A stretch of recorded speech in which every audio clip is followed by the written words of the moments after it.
All right, we have a quorum. We can call the Sustainability and Resiliency Task Force Board meeting to order at 3:38 p.m. on March 17th, and we'll start with a silent meditation and pledge.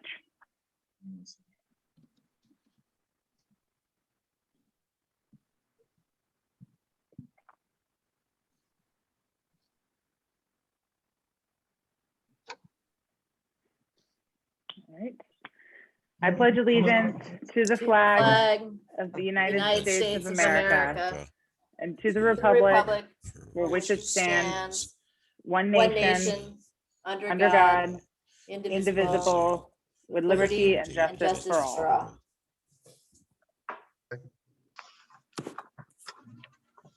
All right, great. Mayor Nickerson, can we get a roll call? Yes, indeed, Madam Chair. Thank you. Member Valencia, Here, present. Member McLean, Present. Chairperson Carpenter. Present. Madam Chair, you do have a roll call, Madam Chair. For the record, we do Okay. have Chief Magnuson on with us. And we do have Hugh Gladwin, which acts as a more or less a consultant, and we have our village manager, Manager Alou, with us today. Wonderful. Welcome, everybody. Thank you. Moving on to the approval of the agenda. I actually have 2 agenda items to add. I'm sorry, Kristen. I would like to add, we can add them after H5. So this would become the new H6, a discussion on composting in the village, and that it should be quick. And then after that as the new, what would be H7 at that point. I just wanted to give you guys all an update on the fertilizer ordinance. Okay. Does anybody else have any other changes? No? Okay, can I get a motion to approve the agenda with the updates just listed, adding H6 and H7? I move to accept the agenda with the additions. Thank you. Can I get a second, Sandra? Thank you.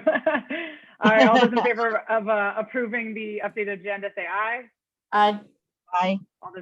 All those opposed say nay. Hearing none, the agenda is approved, and we can move on to approval of minutes.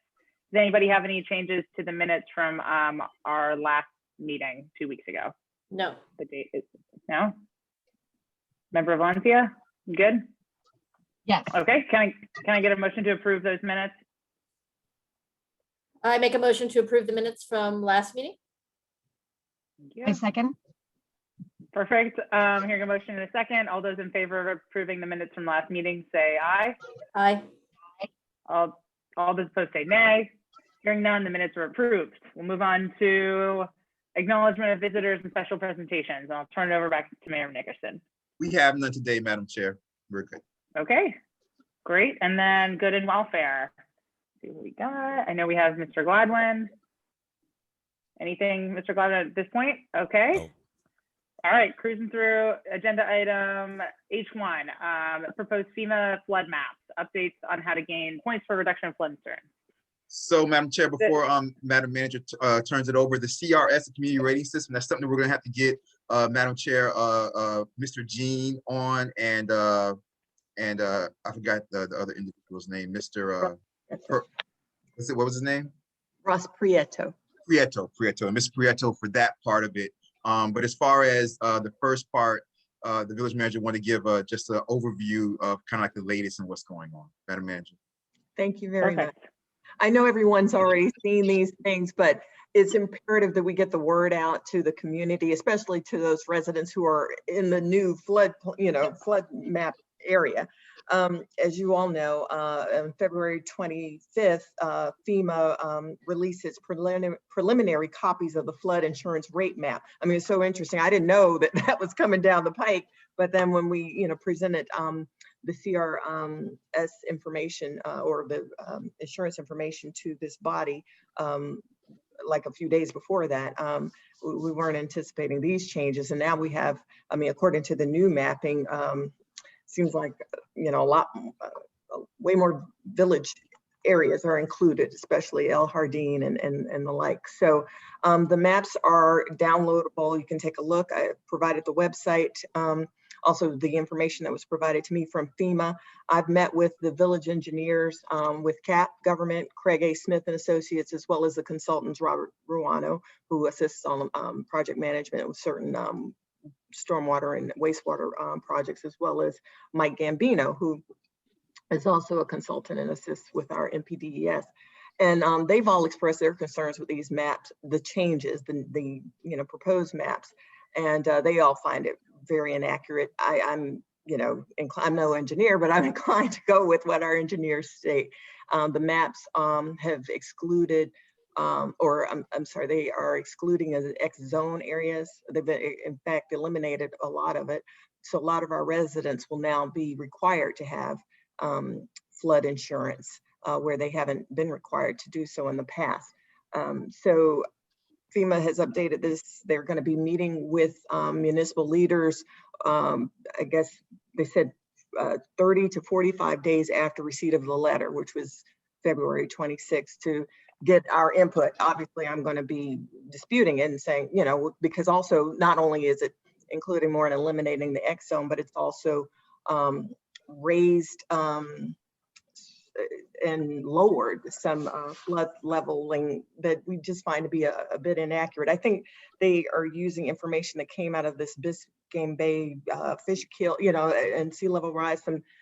But they need to come and talk to us directly. And so I want to afford our residents and this body an opportunity to weigh in also. I'm just the messenger in this, but I do want it to include you when I have that meeting with they call it the consultation coordination officer.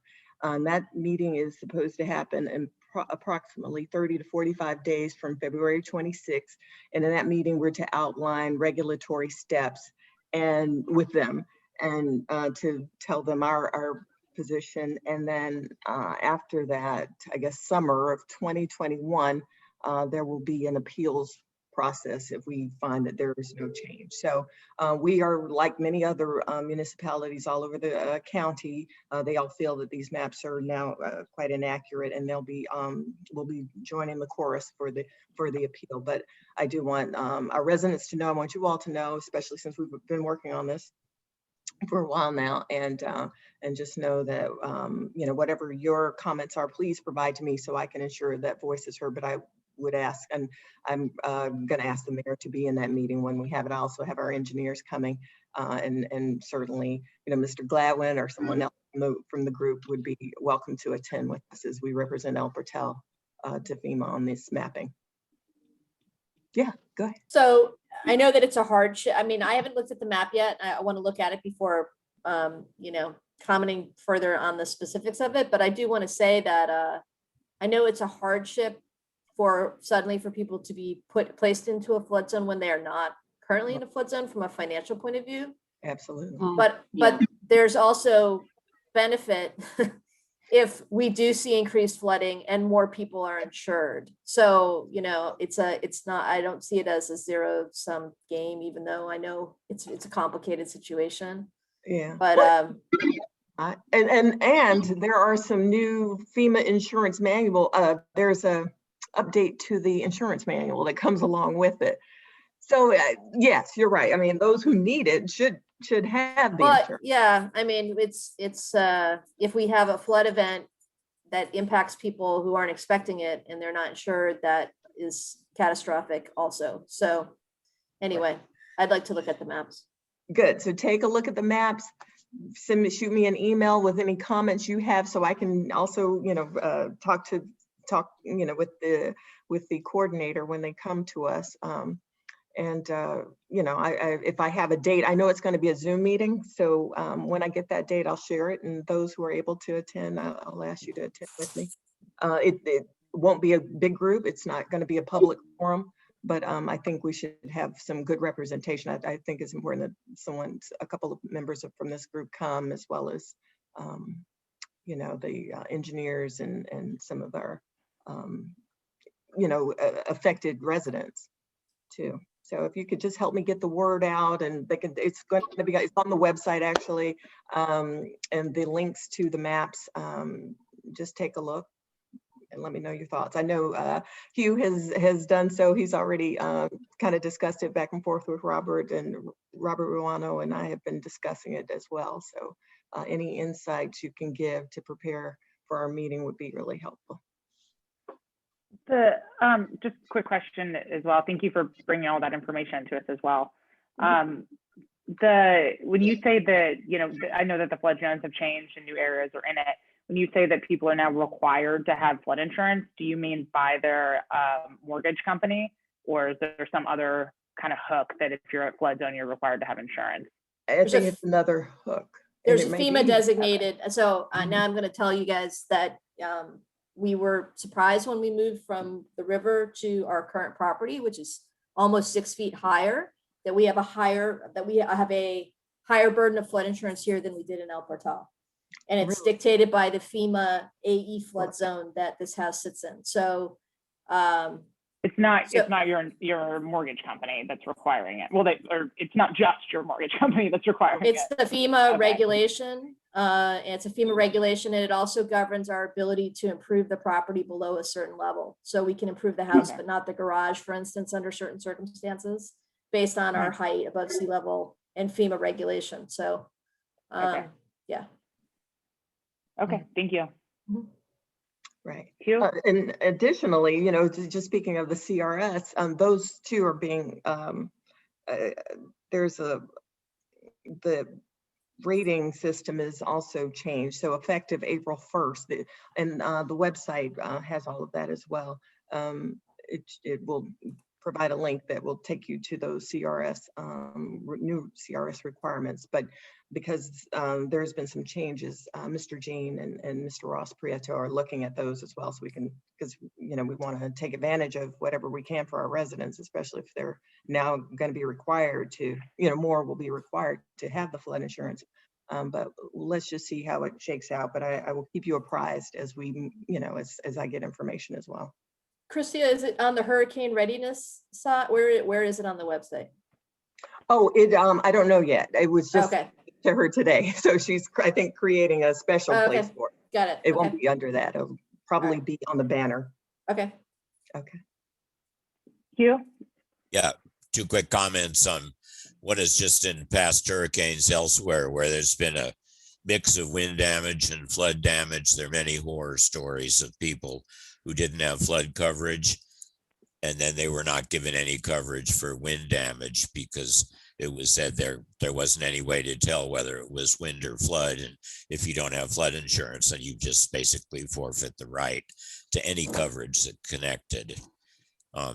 The second thing is I just wanted to tell you, village manager, that I had said to Mr. Rano that I would be distributing the LiDAR elevation maps that we have, which I will. I've been just bogged down. But the thing is, that 5-foot LiDAR that I've been using is the very newest, very high resolution LiDAR.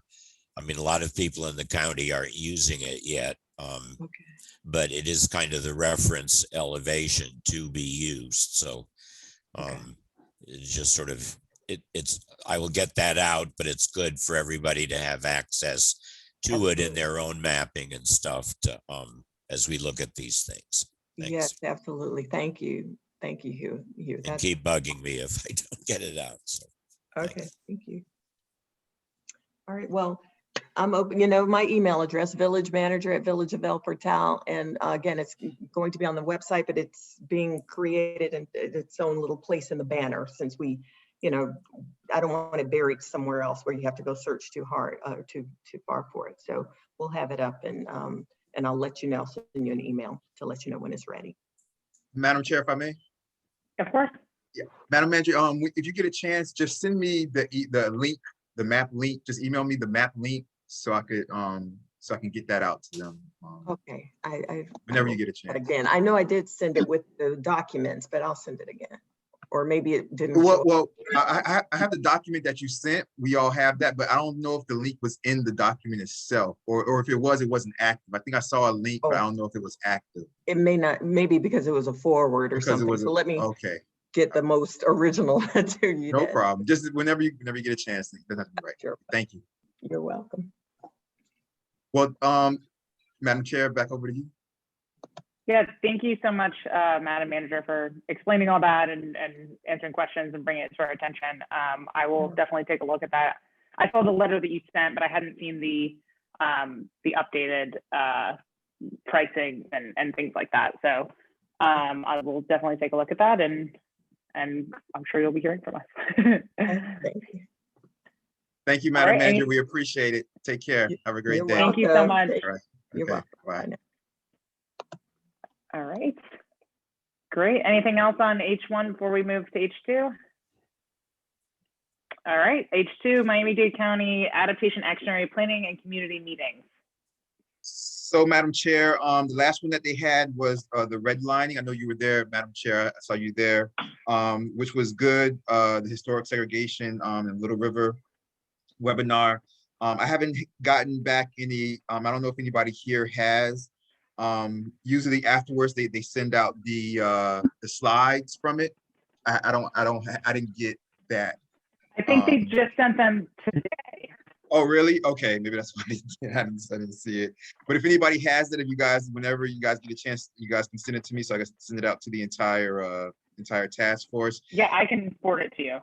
No problem. I appreciate that, Madam Chair. And the next one, and I believe this is the last one, is the evaluating and elevating homes adaptation for the Little River area, Build Like the Keys webinar. And that is Friday, March 26th from 12 p.m. to 1 p.m. Okay. So, I mean, we're talking about Perfect. flood insurance and stuff like that. So evaluating, elevating homes. Yeah, I'm really interested to hear what they're going to say on that.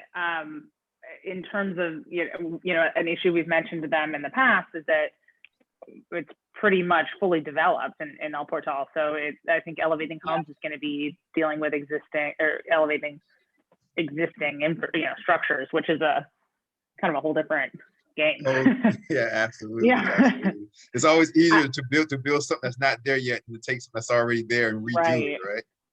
Right. I'm hoping that the fact that a lot of the homes in El Portal are on crawl spaces maybe we'll be surprised by the solutions, because we have the crawl spaces as opposed to a concrete foundation for the most part. So we'll see. Well, on the west side, it's a lot of slab built houses. The house that I just Okay. sold That's is true. a slab built house. So Really? Okay. Yeah, once you get west of North Miami Avenue, it's the houses over there are a little bit different. So, it's they're a but little that's older. So a little yeah, older, they are yeah. a little or newer rather. They were Newer, built, newer. they were built in the newer, 50s. Yeah. absolutely. Yeah. So yeah, Okay. so that's Friday, you guys. Friday, March 26th. Put it down on your calendar if you can be there. Friday, March 26th from 12 p.m. to 1 p.m.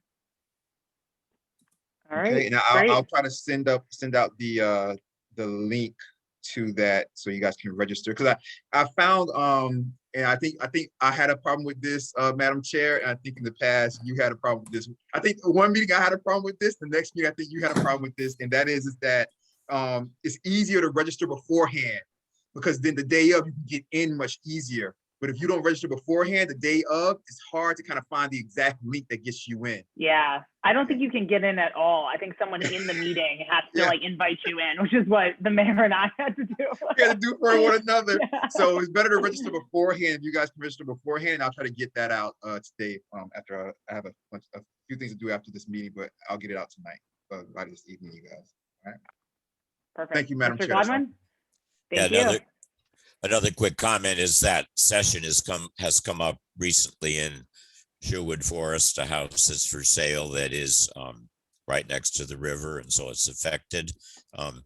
It's come up because from a position of a person who's a potential seller, in the first place, the house will have to have its septic replaced or upgraded. So that's the cost the seller faces. But it's also the case that this house, probably will be affected and have to be raised or something. Yeah. And I wound up talking to real estate agent who said, oh my God, this is something that anybody buying in the area that buys a house like that has to consider. But because on the one hand, would be an incredible cost to raise the house. But on the other hand, it's precisely the fact that one of the things they're doing is trying to figure out ways that it can be financed. So it's like, it shouldn't be a barrier to somebody buying here at the moment, because there is a process where the county knows through the Little River AAA, it has to be addressed here. You know, they can't just let this happen to people and expect them to pay for it. So, you know, I told her, you got to look at these meetings, and this next one, the next webinar is absolutely crucial if you're going to be representing El Portal people selling houses in these areas. I mean, unfortunately now this is out and we've got to deal with it. Yeah, I think it'll be a very enlightening meeting one way or another. Yeah. Okay, great. We'll move on to H3, the standard El Portal resiliency presentation. I need to ask us to table this until next time, because I have not had a moment to work on it since I talked to you guys last, unless actually, as I say that, let me just rewind that for a second. Didn't we agree that we were going to bring edited versions together and reconcile them in this meeting? Did anybody else do any editing? Did you do any editing? I also did not get an opportunity to get to this in this last week. Okay, so I'm okay if we want to push it. let's defer till next time, and Okay. we'll just make sure that Courtney and Maribel are aware that we're going to do that. Just to make it Okay. official, let's do a motion to table, a second to table, and all in favor, aye to table. Okay, thank you, Mayor. Can I get a motion to table this until next week's meeting? I motion to next meeting. table this to our next meeting. Second. Perfect. Hearing a motion and a second. All those in favor of tabling agenda item H3, say aye. Aye. All those opposed, say nay. All right, hearing none, the item is moved to the next meeting. All right, moving on. No. Can you, I think.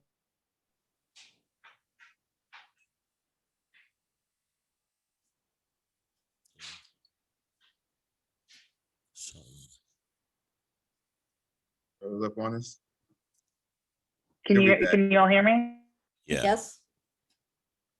guys hear me? You froze up for a second, so just repeat when you start to move on to the next item. We didn't hear after that. Okay. I think it's if I turn my camera off, I have enough bandwidth. My husband is also on a Zoom meeting, so so you guys heard me make the motion and it was approved. Yep. You guys heard all that. Yeah. Okay, perfect. So moving on to H4, the El Portal response letter on the Miami-Dade County Little River Adaptation Action Area Plan. So I think you guys all got copies of the updates that were made to that letter on Saturday that the mayor sent out, and he and I talked about it a little bit last week, but I think we still have some more discussion and changes potentially that we need to make on that. And I wanted to actually open it up to either Mayor Nickerson or Hugh to kind of give us your thoughts on that. Well, I was looking over it, and all right. So first of all, let me just say this, because I had also spoke to Mr. Glad when we had a conversation also. Let me just say first of all that here, like as a liaison for the task force, I have to walk a fine line, because I'm not here to guide you to push you guys in like one direction or another, right? Like you guys are here to make your own decisions as like the 5 members. You guys were chosen to for you guys to come together without my influence necessarily. If you guys get boggled down in things like that, and I can kind of like say like little like procedural things, or maybe you guys should think about this, maybe you guys should think about that. But as far as me kind of like voicing my opinion to where like I think it should say this, I kind of have to like be careful about that, because I'm just a liaison, you know what I mean? And it's not like my task force, it's the villagers task force. So I'm gonna be careful with that. But that being said, when I spoke to Mr. Gladwin, and he can kind of like probably like expresses what he said much better than I can, but when I spoke to him, he did bring up a good point to me, which is that he felt that from the moment that I had that press conference with Mayor Levine Cava, from that moment, we were kind of, or she kind of brought El Portal into her plan. So he was kind of feeling that if we make something to where we more start to make demands on the county, if we are now kind of like being wrapped up in the county's plans because of my relationship with Mayor Levine Cava, then it's kind of like, in a sense, we may be making demands on ourselves in a way. So I think that what Mr. Gladwin, and he can correct me if I'm misstating what he said, I think what he might want, what he was kind of saying more was, maybe we should write it in a way to where we're more talking from a point of being involved in the process than being on the outside looking in and asking for things as if we were on the outside, because I think we're more included in the overall process now. But Mr. Gladwin, you might want to jump in there. I might have butchered everything. No, I mean, it's like I've been going, back and forth on this and working with Chair Carpenter on drafts and things. And I'm kind of realizing that I'm thinking like maybe 3 different things that I keep getting mixed up. So let me try to say them clearly while agreeing with you, Mr. Mayor. I think point 1 is, originally, this was written for a very legitimate and still very important purpose as a communication with the Little River AAA, the county resilience on, of all the things that have come up in the recommendations and things discussed in these webinars, this is kind of what we think is most important for us, and I still think, you guys met with them before, they want that. I think it's still important to do that, so what I'm saying is not anything against the importance of doing this. But the second point is, as you say, Mr. Mayor, we're kind of in this new relationship with the Little River AAA in the county. And we really haven't exactly figured out, how that's going to work, in the sense that I think, our role may change because we're, as you say, we're more of an active partner. So I think, at first I was sort of like concerned about, like, it did sound like we're making demands of the county. And I also feel like it was at least very clear to me at the presentation that the mayor was saying, Levine Cava was saying, within the Little River AAA, we're having to innovate. We're going to have to figure things out. It hasn't been done before.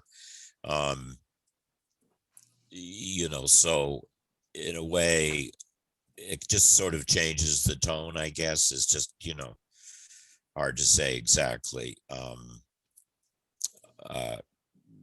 So I feel like that's a change. I don't know, does this, before I go to the third one, is this making any sense to you guys, or? Yeah, let me just say this before you go to the third one, Hugh, Madam Chair, if I may. Of course. I think that what could happen that will be really good is that, because what was written is good, and I like what was written. What we may kind of like to come to a middle ground between kind of like what Mr. Gladwin is saying and what the original letter is saying, is what we may be able to do pretty simply is to kind of change the verbiage to where it's more of a tone of, as we're working alongside you in this, these are the things that we would like to focus on. Maybe we could do it like that. These are our top focuses, like within this situation that we're involved with you, alongside you. These are our particular El Portal focuses. What we want to focus on these particular items or details. Maybe if we kind of like put it in that type of tone, then we'll kind of be doing both things. We'll still be telling the county what we want and what our priorities are, but we could be saying it from a point of, as we're now happily, being involved with, your plans, Mayor Levine Cava, this is what Tao really wants to kind of like focus on throughout this entire process alongside you type of thing. Maybe we could kind of put it like that. So I really appreciate both of your points, and Hugh and I chatted earlier today about this as well. I just don't see it. I think I just view it slightly differently than you guys are describing it, because to me it doesn't seem like a demand letter or confrontational. I think it just subtly I think it already kind of does walk that line. It's saying these are the great plans you've laid out. We would also like these other plans, these other ideas incorporated in the plan, because at the end of the day, it is the county's plan. It's not our plan. So it's great if we want to work in partnership and they allow us to work in partnership. But like at the end of the day, like the book says that it is their plan and not ours. And then, so I do think it's appropriate to ask for some things from them instead of, saying it more as a partnership. But the real thing that gets me, I think, is that a lot of the letter talks about what's happening upstream in the watershed, and that has we have no control over that. We have no control what happens in Hialeah or in the water conservation areas or things like that are still impacting El Portal. And in those things that are outside of our jurisdiction, it feels more appropriate to ask them to address things that are in their jurisdiction but are not in ours. And so that was why I think I just had a slightly different perspective on the way that the letter would be received. But that being said, I don't have an issue with changing it to soften some of the language, maybe take out a few things where it's a direct ask, But I think as much as I look forward to working together in partnership, at the end of the day, like they are in charge, and some of those things are out of our hands. Let me just jump in real quick. I know Hugh, Mr. Gladwin had one last point he wanted to make with Madam Chair. If I could jump in real quick. Sure. Yeah, and I don't necessarily disagree with you, Madam Chair. I think that this is what I'm here for, right? So I'm here because I trust your mind, Madam Chair. Vice Mayor Fruitstone, Member McLean, Member Kirk, Member Valencia, right? So I'm here because I believe in you all. And whatever you all come up with and feel is the best way to go, that's what I'm going to fight for. And I'm going to take that, and that's what I'm going to use to get everything done that we need to get done for the village.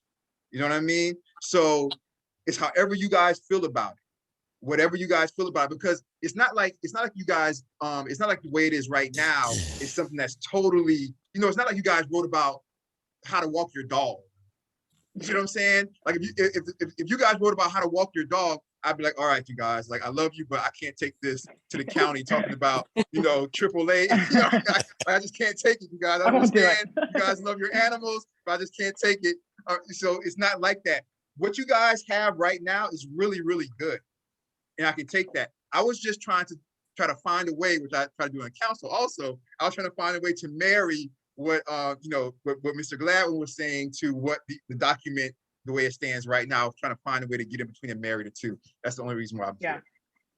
Absolutely. Kristen. So I want to propose, I see Hugh's point of view. I also really agree that this is a super strong document, and it represents in a really professional and solid way the priorities of the village and also the concerns of the village about what we're up against, right? So I think that one of the things that I would like to propose, and this is a very subtle, and the only place right now that I'm thinking about it, but I can do a closer read, is just in the conclusion. And I don't know, I'm looking at it on my own screen. I don't know, Elizabeth, if you want to share. You want me to? Yeah, I can do that. Hang on. Or if I can do it if your bandwidth is tight. You want me to do it? I have it pulled up if you want me to. Okay. Give it a try, if you have it pulled up, actually. Yeah, I have it pulled up. My bandwidth is good, so hold on. Today it's good. It's not always good, but today it's good. Yeah, your computer bandwidth today is good, right? Let me know if you guys can see it. We can see it. Yes. Okay, so I think one of the, and this is just a writing convention, but it might help, and there may be some other places where we can make this tweak, but basically I would get rid, and it's so subtle, but I would get rid of the word however in line 2. because it's a negating term, right? So we've started the paragraph with a very positive, affirmational, we're all in the boat together kind of thing.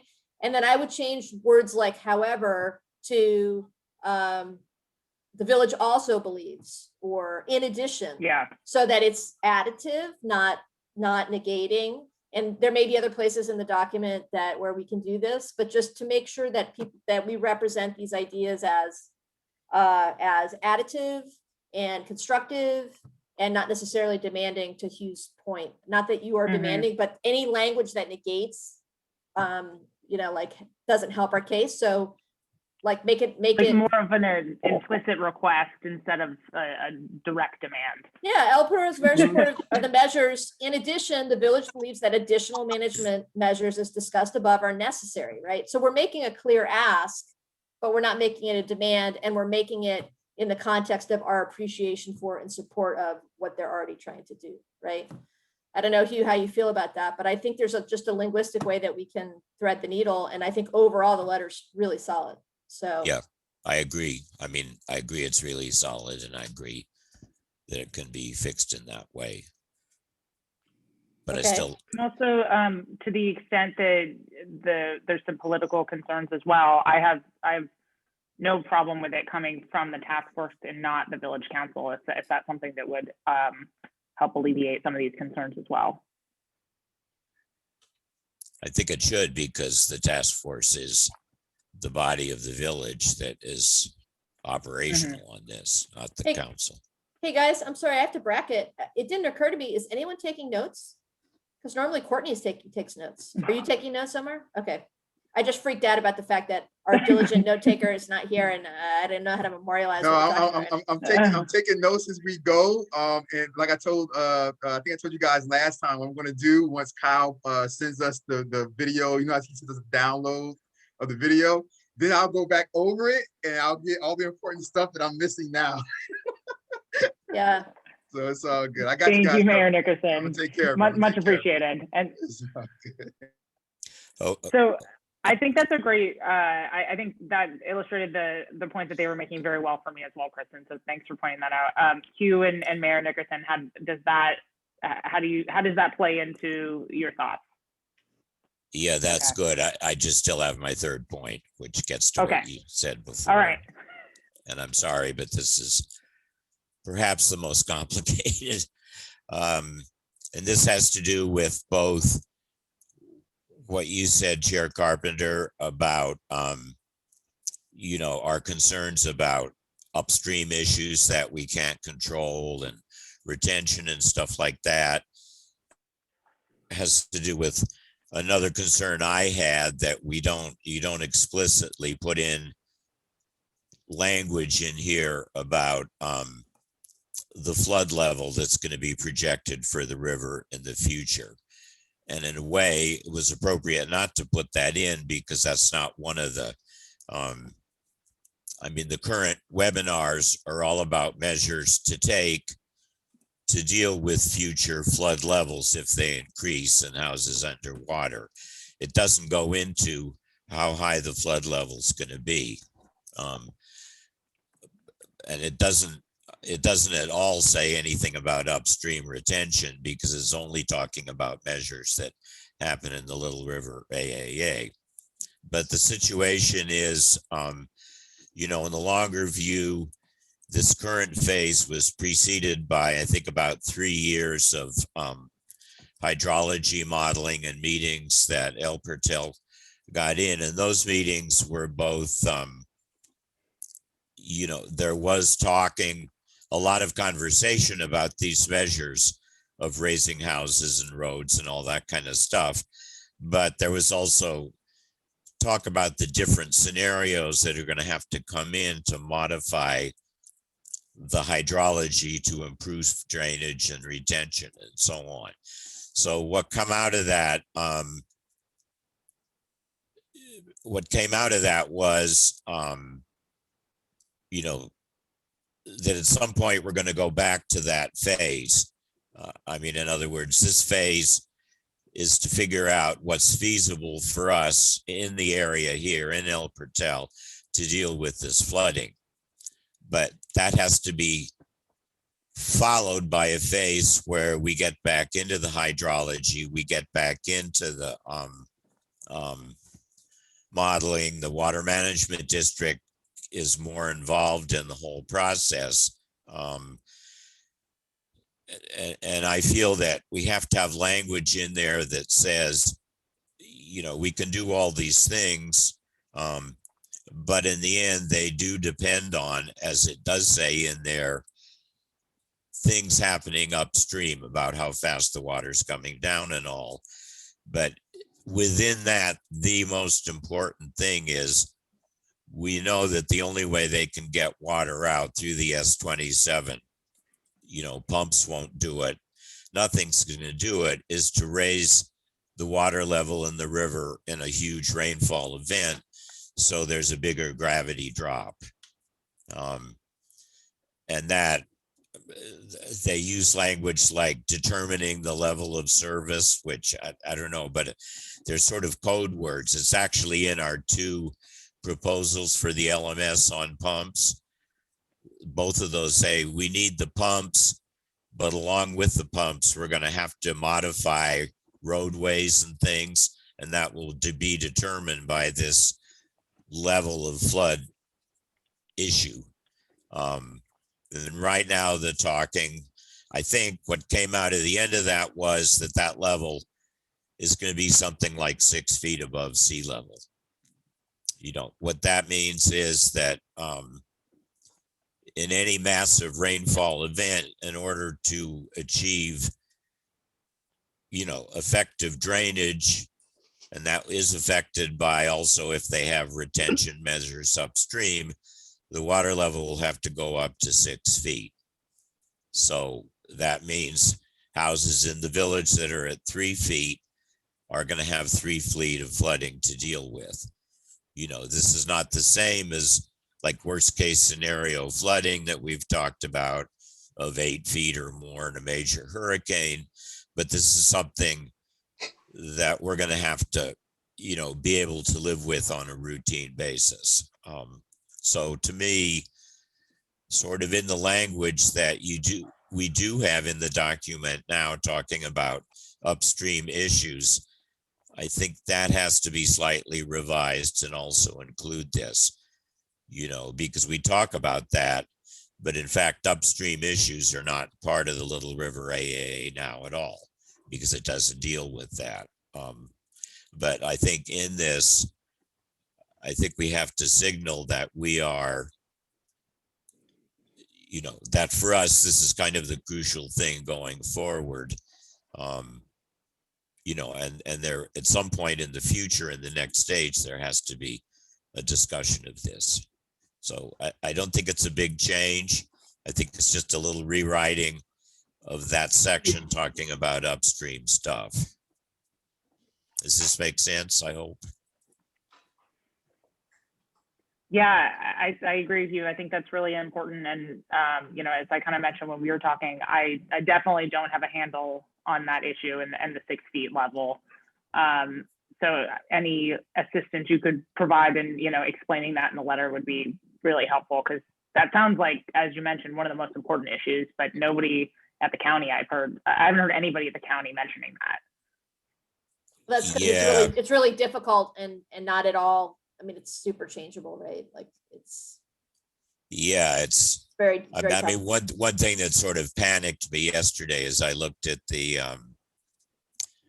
not the webinars that have been, but they also had 4 community meetings in December and January. And I looked in there and it looks like I mean, they've clearly revised those. I mean, it now says, you know, it says the county resilience and the village of El Portal, listing the mayor, the village manager, and the chair of the task force as kind of the 3 people there at the beginning. But secondly, in the section where they talk about flood risk, now they're citing, you know, the Little River Conservancy's flood reports. You Is know, it on their in there. website, Hugh? On the On the AAA website. Yeah, if you go to the AAA ArcGIS website, I'll send that again if you don't have it. But it's the one where they have I mean, they're being slow about putting up slides and recordings, but it's particularly the second workshop. They had 4 workshops, 2 inland, 2 coastal, and it's the second inland workshop. I can send the link, but it's important to look at that because it worried me a little bit, because when I did those flood reports for the village and for the police department and so on, it was kind of, I was pulling together information, but we made it as clear as we possibly could that, we're trying to make judgments about El Pertel. So, I mean, that's fine. I mean, if they want to do that, I mean, it's good. And it kind of indicates to me all the more that they've wrapped us in as partners in this process. And, and even the Little River Conservancy now has a role that's different too. I mean, we're not just an advocacy group, but we're being recognized as a group that provided technical assistance to the village and to the task force. So, I think it's going to be easy to clarify the language in this part of the letter. But I think it has to be really clear, and, I'll be happy to reread that particular part of it if you want, Chair Carpenter, right away, and send you that as an update draft. But this all means that this has to be taken up in the next meeting too. Yeah. I think. No, that's fine with me if that sounds good to the rest of the task force to have you draft that section on the 6 feet. Yeah, and the upstream, it also it needs to be said differently about the retention and the upstream stuff too. Okay, understood. That sounds great. So, sorry. sorry. So does that mean then we're going to pass a draft of this? So I just have been fiddling on this document while we've been talking, but does that mean the next step is then to take a version of this and pass it to Hugh and then come back and reconcile again? I think that's right. So Okay. hopefully if we can send out another updated version of the draft prior to our next meeting with time for everybody to review, and then hopefully we can finalize in 2 weeks from now. Okay. And also, this is the end. We're reaching the end now of this phase of the webinars and everything with the Little River AAA. So I wouldn't be surprised if they reach out to the mayor and you, Chair Carpenter, again for another discussion of where we go from here. I don't know. So I don't think this current phase is now ending. So there's not the same urgency of getting it out, so it can be discussed at one of the next webinars, something like that. No, Yeah, but I'm sorry, Elizabeth. Go ahead. No, I think we were going to say the same thing. I think that they're trying to finalize the plan by April, sometime in April. I think that's my only concern from timing, is that we will get this too late for them to incorporate anything. I actually think there's a lot of urgency because we want this on the record. Yeah. And we want it on the record before the process closes. Yeah.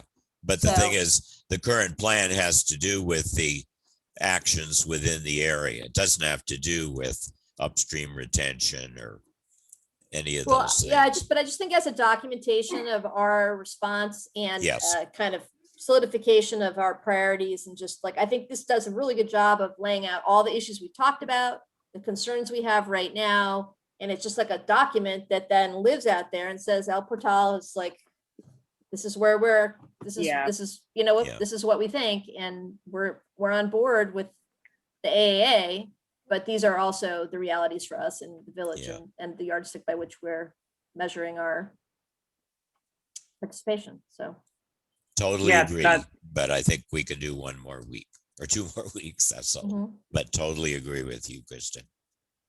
I mean, you're that's to decide. So. Yeah, that's my those are exactly my thoughts, Kristen. I guess does anyone have? I think I wrote this down somewhere. Do we know exactly when they're finalizing the plan? I know it's sometime in April, but I don't know exactly when. I wonder if it's on their website, because I'm looking at it. they have a timeline in all those community meetings. They've put up a timeline. I guess I could. So our next meeting would be March 31st. Yeah, Madam Chair, if I may. Yes, please.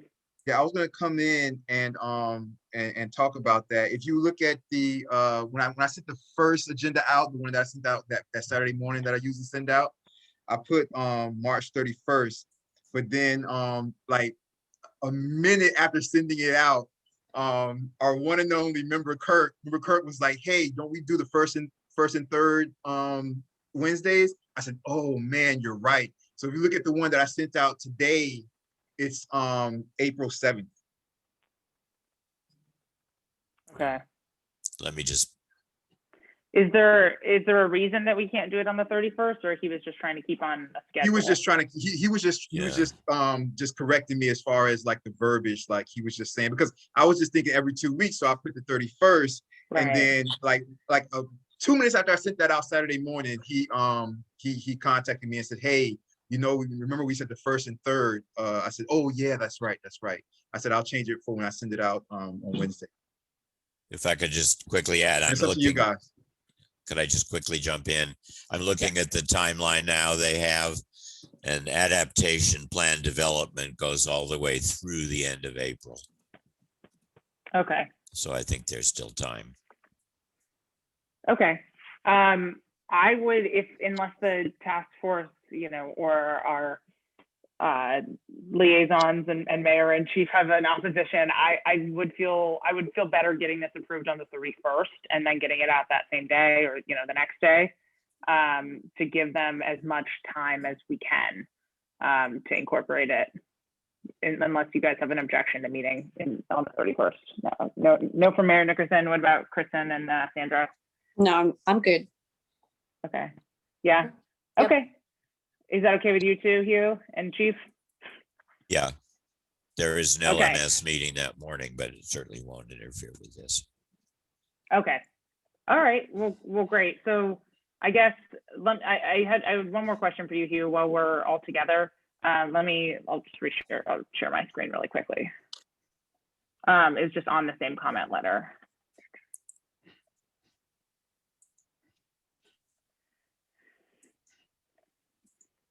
Okay, can you guys all see? Everyone can see? Yes. Yep. Okay, sorry. Right here, Hugh, I looked at this is on building on high ground and transit and focusing specifically on the little farm area.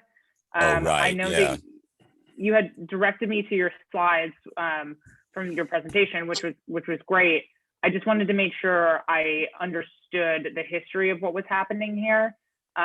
Do we have, in our comp plan or in some other type of plan, a development idea for the little farm area, or has that just been like something we've been discussing, but has not been solidified? Well, there are two things. One is when I did those slides on the park system, a couple of the slides refer to that, would show that ever since the second charrette, there's been this idea that there'd be a greenway link to transit coming out of that area. So that's, I think all I meant there was we should refer to that's been something that through the through the charrettes and through everything, that's always been part of what the village has been thinking, very explicitly talking about a greenway. The second thing, which I don't think is particularly relevant, but the fact of the matter is that a third of the trailer park is an extreme low flood zone.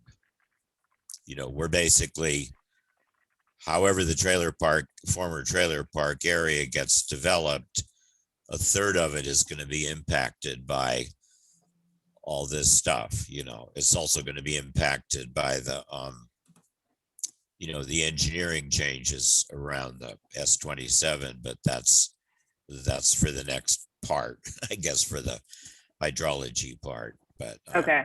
so we have to keep that in mind. But I think all I meant there was simply to do what I did in those slides and just make it clear that, this has been part of our planning all along. Okay, so the reason that I just want to make sure I have a clear understanding of this is because we say, this is not as applicable because much of El Portal is undeveloped, but I guess the area that really, east of the railroad tracks, it's still in El Portal is not developed. So maybe Right. I should just take out this sentence and say we're interested in doing that and, would like to see these types of measures implemented in El Portal. Is that a better solution, or should I mention something about how we have already had discussions about ways to integrate this plan? Yeah, I think it has to be integrated. I mean, building on high ground around transit means you're linked to transit. And, at least so far, the transit station's going to be at 79th Street. So. Okay, so maybe I should just take this out. And Yeah, say, if you could we were look hardened. over, just look over my last slide. I Mhm. can send it out again that I did in that webinar. No, I saw the slide. The slide looks great, but is that those ideas? Are those ideas or are those plans that we have? You know what I mean? Is that something that I can say we already are planning to do this, or is that we've already no, brainstormed? I guess I'd say, yeah, we've brainstormed, but Okay. But it's more than just El Portal brainstorming, because the county paid for that charrette, and the reason they paid for that charrette was precisely because of linkage to transit, because of all these things, because part of the idea is there's going to be higher density housing. It's going to be much lower use of automobiles. I mean, this is part of the adaptation process too. Right. Moving forward, the whole area's got to change.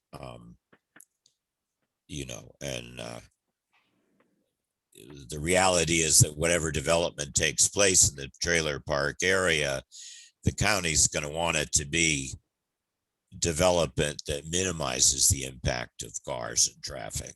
Mm-hmm. Okay. Gotcha. That was very helpful. Yeah. Okay, so I know, Kristen, you just made some changes on the record. So you can, if that's okay, we can have Mayor Nickerson circulate those. I just typed just a note and I'll make this look better, but I'll take the version you just updated, fix this version, and then send back to Hugh for Hugh to put in his upstream discussions, and then we can go send that back to the whole council or the whole task force before the next meeting. Does that make sense? Yep. Okay, perfect. All right, thank you so much, Hugh. That clarified a lot of that. I appreciate that. Thank you. Okay, let me stop sharing my screen. Okay, so I think that we've got a plan on that, and I think that's it. So we'll circle back and finalize that on the meeting on the 31st. All right, great. So that brings us to H5, which is ethics training. All right, Madam Chair. So ethics training, a few of you guys recently got the email from me with your certificates. Madam Chair, you were one of them. So I still need, I'll get in touch and try to see when the next ethics training is, and we'll get Member McLean and Member Valencia done with that. So we'll get that done. So we get all that officially put away. Just wanted to give a little update on that. All right, just to let you guys know, I didn't forget about that. So Member McLean, Member Valencia, as soon as I get another ethics date, I'll get it over to you guys. All right. Thank you. Awesome. All right, moving on to I can't see it now. All right, the updated H6, which is on the composting discussion. So I'm going to share my screen again with you guys. Thank you, everyone, for bearing with me while I added this. Okay, so I recently, I know this is something that Sandra had brought up previously, and I have been thinking about for a long time as well, some way to facilitate composting in the village. And this last week, I had a discussion with this company that is relatively new, And I know that when I moved into the village a year and a half ago, this company didn't exist, but it's called Compost for Life. Basically, what they do is you subscribe, each home would individually subscribe for a monthly fee. The company gives you a bucket that has a label on it that explains what you can and cannot compost, and the bucket has a lid, and you put all your compostable materials in the bucket, and then whenever your weekly pickup is, just like trash, you would leave it on the front porch or the curb. They pick up your compost, leave you a fresh, clean bucket, and you start the process over again. And then every 6 months, you develop a credit that would allow you to, you develop a credit with the company where they give you compost. I think they give you like 25 gallons of compost every 6 months. That's cool. And you could either use that for yourself or donate it. And so I got really excited about this when I saw it, for me personally, and then immediately thought maybe this is something that we could bring as an option to village residents. So I set up a call with this company, Compost for Life, and asked them to write up a proposal to potentially do like a bulk pricing if we got a certain number of residents in the village that were interested in signing up. And that's what this is. So they explain the process here: bucket, you fill it up, leave it on the curb, make a difference, complete the circle. And what I thought was really cool about this is that it's just, so I compost at home in like a barrel composter, and it takes so long to get compost out of there, and it's just so time intensive that I end up just, I use it as much as I can, but in the entire year that I have year and a half that I've lived here, I have not gotten compost out of it, because as soon as it's almost ready, someone puts leaves in it and it ruins the process or something like that. You also can't compost that many things in a home composting as opposed to a more industrial commercial compost like this. So that was really exciting to me. But I just got this proposal yesterday, so I know it's too late to send out to everybody in advance, but I wanted to bring this to the task force attention to see if it was something that we would be interested in perhaps recommending to the village council that they unofficially adopt or officially adopt, a measure of support or something like that, something that wouldn't cost the village any money, but would provide the residents with the information and an opportunity to enroll in the program. Something else that I really like too is that you can, if we adopted this program where it goes to all of El Portal, they would set up a route specifically for El Portal to pick it up. And then every month they could tell us how much food waste we kept out of landfills as a city, and how much carbon we sequestered through this process. So I thought that was a really cool way that the village could maybe have something on their website saying, Village of El Portal residents like saved this much food waste, sequestered this much carbon, all the other metrics associated with that. And I talked to this guy about it. He said that no other municipality has adopted this in whole. And if we did adopt this, again, it would be a resident, voluntary subscription thing. We would be the first to do so, and they were really excited about that opportunity. And his thought was, this would be so cool if we could do this by Earth Day, and then you guys could be kind of our, the Village of El Portal is the first municipality in Miami-Dade County to, support the composting program or something like that. So this is the proposal, and I'll send that out to everybody. It is, I believe, you can either do weekly or bi-weekly pickups. They would suggest for a larger family, you would do weekly because you'd fill up a 5-gallon bucket quickly, but for a smaller family, bi-weekly would be sufficient. I think that the regular pricing without a quote unquote bulk pricing is $19.99 a month. So the discount is when we would hit 300 houses, and it's $1 off a month. So I know it's not an insubstantial amount of money, but especially on a monthly basis, but given that it would be completely voluntary and really just an educational campaign, I think that leaving it up to the residents to, either be interested or not, wouldn't really create any issues there. I can't tell because it's a little bit appearing a little bit small on my screen, but all right, let me, one of the things, and do they make this argument? Because I would make this argument, which is like, what does it cost you to buy a bag of soil? Because it Mhm. costs, X number of dollars, like $7 or Right. $8. So depending on how much compost you're getting back, like there's an offset. So if you're a household that does garden, Mhm. this is a pretty reasonable, seems like a pretty reasonable trade-off. But anyway, I mean, not for everybody, but I love this idea, Elizabeth. I think it's really cool. I love it too. Awesome. Oh, great. That's I great, guys. love And to the soil point too, Kristen, you can't even buy compost from Home Depot because You the can't. compost that you buy at Home Depot has to be heated to a certain degree because Yeah. it's crossing state boundaries. So you're not even getting real, it's labeled as compost, but Right. it's not. It has killed all the microorganisms in it. Right. So I'll send you guys this proposal, but yeah, I'm really happy to hear that this sounds like something that's interesting to you. Mayor Nickerson, I'd love to hear your thoughts on this from the village's perspective. So I love it. I personally love it. I think that it can be done. I know Earth Day is April 20, was it 22nd or something like that? I think it is. I think it's April 22nd.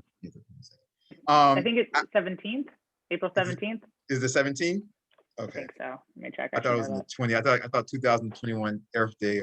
Something in my mind was like 20 something. You might be right. You're probably right, Madam Chair. Oh, But, it's the 22nd. You're right. It's 22nd. 22nd. Okay. Appreciate that, Madam Chair. So once we pass this through committee, once we pass this through the task force, it may have to go through committee.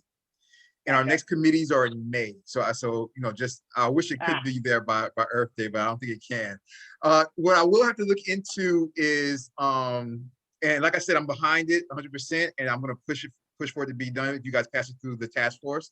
I'm going to have to see what we have to change as far as like our code, because I know our code, I don't know if it addressed compost.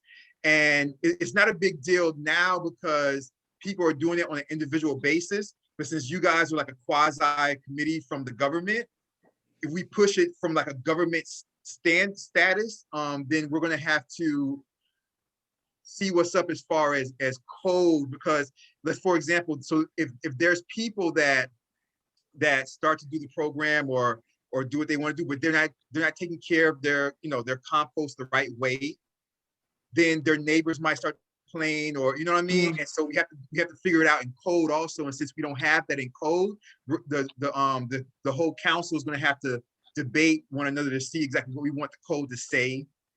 That's going to be part of that process. It doesn't exist yet. Gotcha. In terms of like this would apply when you put it out on the curb for pickup, like that kind of process. Yeah, like stuff like that. We have to make it official and put it officially in our code because it doesn't exist yet. So that makes sense. So that all that can be handled at the in May at the assuming it passes the task force. But prior to May, it can be can be handled at the May committee meetings. So okay. All right, Great. I'll get Attorney Geller involved and see like what he says as far as like the language that we have to do to officially put that in our code and stuff like that. So can we vote on it right now to recommend to pass it to council right now? Because I would do that. Or yeah, no? you can. You actually can. Yeah, because we amended at the beginning of the meeting, we amended it, and it's now an agenda item. So officially, you guys can vote on it. Absolutely. All right. So I'd like to. You guys have to make a motion yeah. a second, and then I'll take the roll call. So I'd like to motion that we forward the proposal for, sorry, Elizabeth, what is this thing called? The Compost for Life program to the Village Council for consideration. Is that sufficient, Omar? That's sufficient. I just need a second, and then I'll do it. I'll second that. All right. Let's do roll call. We have Member Valencia, Yes.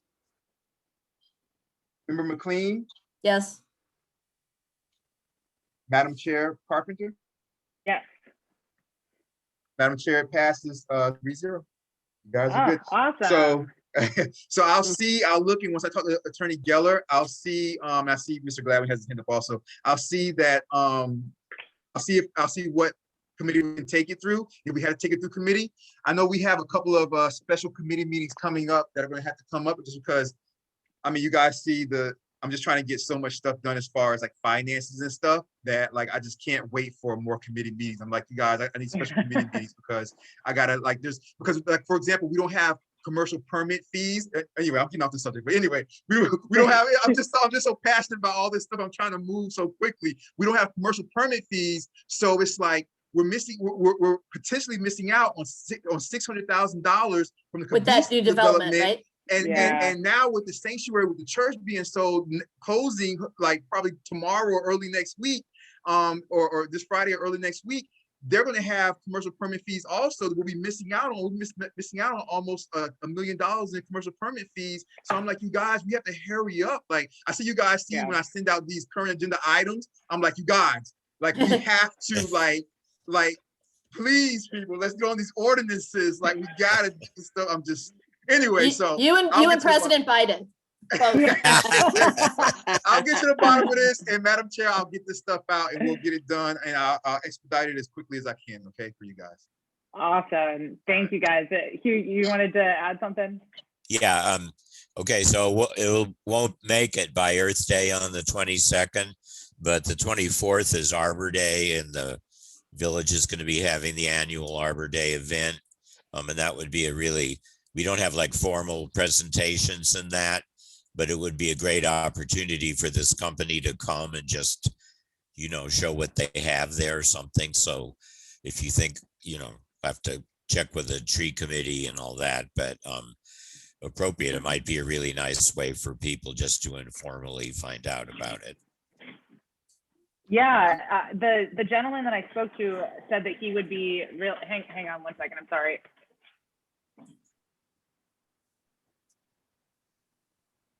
Sorry, a little background noise. The gentleman that I spoke to said he would be very interested in either coming to a meeting to speak to us or assisting us with education. He said that one of the bigger issues that when they have people sign up is educating them on what you can and cannot compost. And they said that or just informing them of the program in the first instance. He said the sticker on the bucket, just for your all's information, does a really good job explaining what you can and cannot put in. But he said he would help us with education if we needed it at any point, and would come speak at an event. So I'd be happy to reach out to them if that's something that we'd like them to speak at. Madam Chair, if I may, Mr. Gladwin, really quickly, you just jump in really quickly and say this.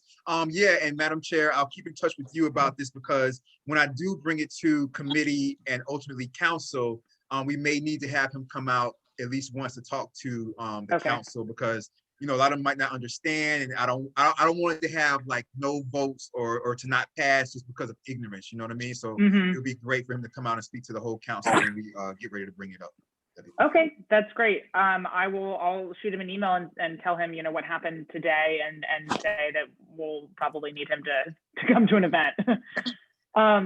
One last thought on that as well, with the 6-month compost return that you get, I think it would be really cool for those individuals that maybe want to compost for the environmental benefits of composting, but don't have a garden.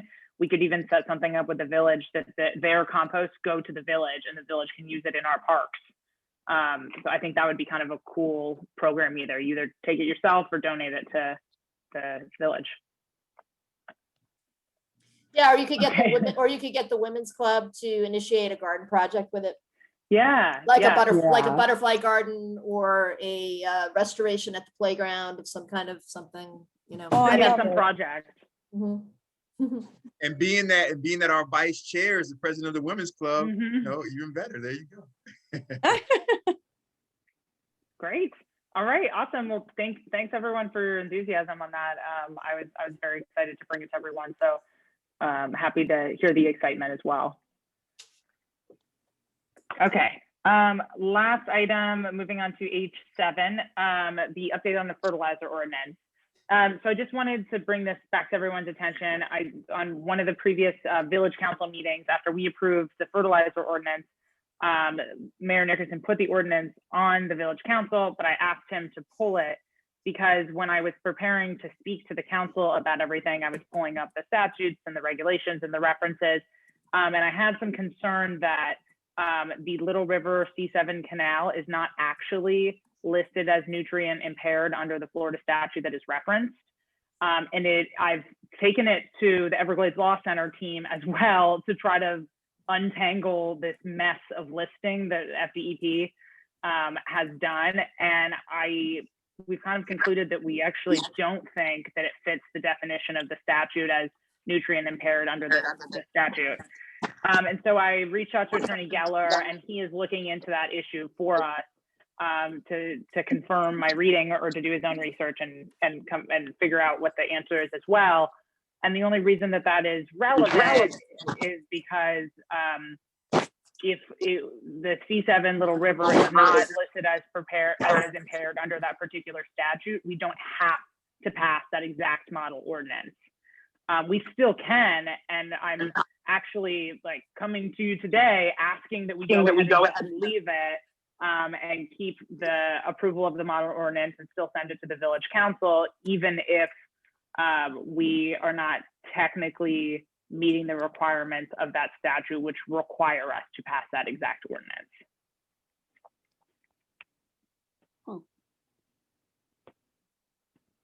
So I'm still waiting to hear from Attorney Geller on whether or not the canal is impaired.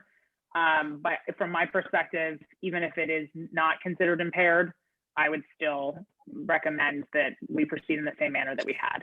My feeling is, why do we have to wait for it to be impaired to actually, pass a law that helps the health of the canal, right? I agree. We're just starting from a higher benchmark, a better benchmark. So we should still protect it.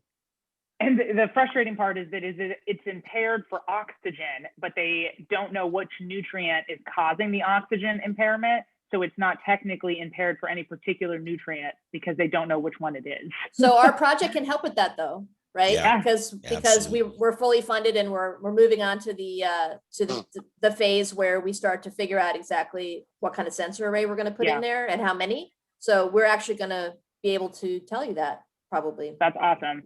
Yeah. Yeah, I just wanted to bring it up because if it doesn't technically meet the criteria, we passed the ordinance because we said it meets the criteria, we have to use this model. And so if it doesn't meet the criteria, we don't have to use that model, but I think we still should. But because that was kind of an operative point that we discussed, I wanted to bring it back to you all to give you an opportunity to, if anybody felt differently, that we should not just go ahead and still proceed with recommending the model fertilizer ordinance to the village council for the village to pass. Nope, I'm on board. Okay. Yeah, we passed it a while ago. I still have it. And once I talk to you talk to Attorney Geller, Madam Chair, and then I speak to Attorney Geller, we'll just make sure that because it might be little things we just might have to like add as far as I might have put it into like an ordinance or a resolution.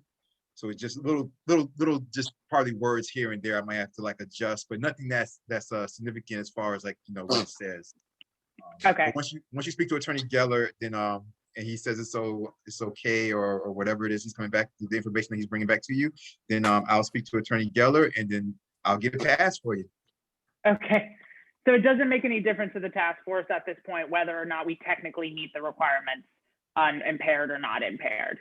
That's what I'm hearing from Kristen. Okay, what about you, Sandra?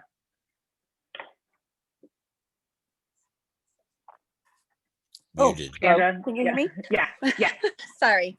To be honest, I'm very supportive of what you will decide, to be honest. I am very, how can I say, I'm very rookie in the terms of, understanding, the limitations of how to, get it into the resolution or not. I mean, at this point, I'm very rookie to that point. So I'm very supportive of what your decision is. Okay. All right. Thanks, Sandra. So Mayor Nickerson, do we need to, given that new or slightly changed piece of information, do we need to do anything different based on the fact that we did already vote on and approve the ordinance? Because the underlying information may have changed. Do we need to vote again? No.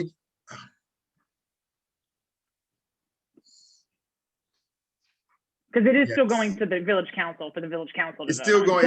So It's still going to the village council. But since you have you three here right now, Yeah, you should make a motion to readopt the model fertilizer ordinance with the suggested adjustment. But it's not, nothing's being. There's no adjustment. There's no change. The statute said if you meet if the body of water that you border is on a list of Florida list for impaired water bodies, you have to adopt this ordinance. Now we went back and we're not sure that we're actually on that list.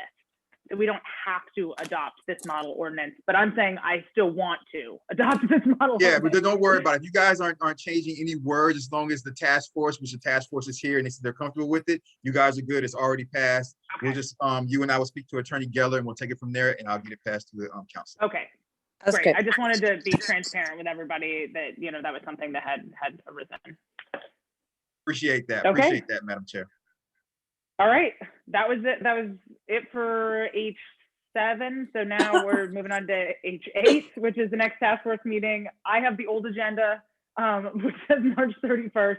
And I want to change it back. So change it back to that March 31st. I'll change it right now. Perfect. Okay. All right, Does March- anyone have any other, any of the task force members have any other agenda items or any other issues to discuss on these agenda items, I should say? Nope. Okay. Great. All right. Any task force members have any unfinished business or general orders? Nope. All right. We'll move on to new business. This is Mayor Nickerson's now point, but I'm not sure if you have Member Kirk's notes from last week in front of you. I definitely do. I've been working, y'all. I've been working for y'all now. Busy meeting for you. All right. So what we still have outstanding, Madam Chair. I'm going to continue to. I reached out once, but I'm going to continue to reach out to Dr. Moran so she can attend a future meeting. And she is the South Florida Water Management District, and we're going to have her as the liaison to the task force that was brought to us by Mr. Hugh Gladwin. Also, we're going to continue to do the El Portal Resiliency presentation next time. The response letters next time. What am I looking at? We're good. All right. We have the next meeting done. What do we have open? Open. Still have that. We have Moran. We're good. We just have, so this is going to start to come back up, which is good. All this flood stuff is coming back up because that's what we were waiting for, flood information from the village manager with the El Portal and the county and how that coincide, how El Portal and the county will coincide with each other when it comes to a flood event. And so since the flood map is coming up now, all that type of stuff, I'll push on the manager to start to figure that part out. Okay. And that's pretty much that. Madam Chair. Okay, great. Any other new business from task force members? Yep. All right, good and welfare. We have Hugh, of course, and Chief Magnuson, but I don't see anyone else on the line. Do either of you have anything? I'll just say something real quick on the COVID. You know, when there's not a heck of a lot to report, that's good news.